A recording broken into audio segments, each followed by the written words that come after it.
नमस्कार दोस्तों। भारत और बांग्लादेश के बीच की खाई बढ़ती ही जा रही है।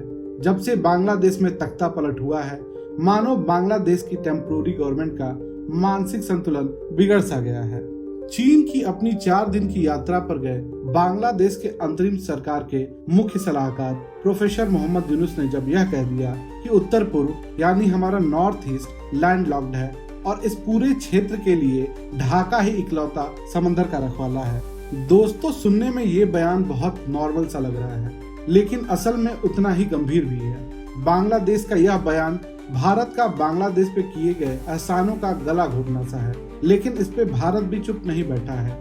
चंद दिनों बाद ही नई दिल्ली ने बांग्लादेश को दी जा रही ट्रांसशिपमेंट सुविधा को खत्म कर दिया है, यानी अब बांग्लादेश अपने माल को भारत के जरिए किसी तीसरे देश में नहीं भेज सकेगा।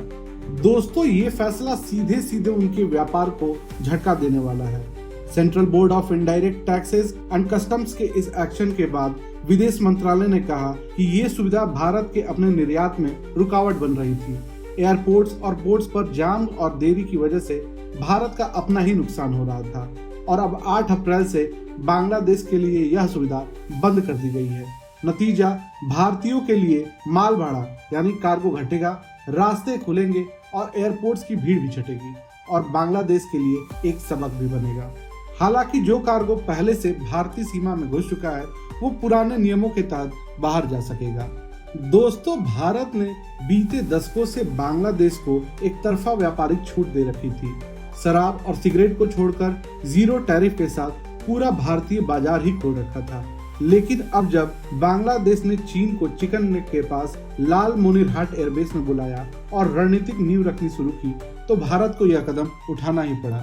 असम के मुख्यमंत्री हेमंत बिस्व शर्मा ने यूनुस के इस आपत्तिजनक बयान को अपमानजनक और निंदनीय बताया और साफ कर दिया कि अब नॉर्थ ईस्टर्न इंडिया को मेनलैंड से जोड़ने के लिए वैकल्पिक मार्गों पर काम तेज किया जाएगा।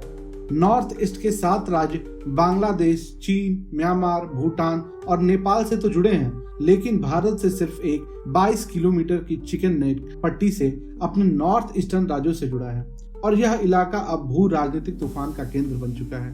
लेकिन दोस्तों, दूसरी तरफ वर्ल्ड ट्रेड ऑर्गेनाइजेशन के नियमों की बात चल रही है।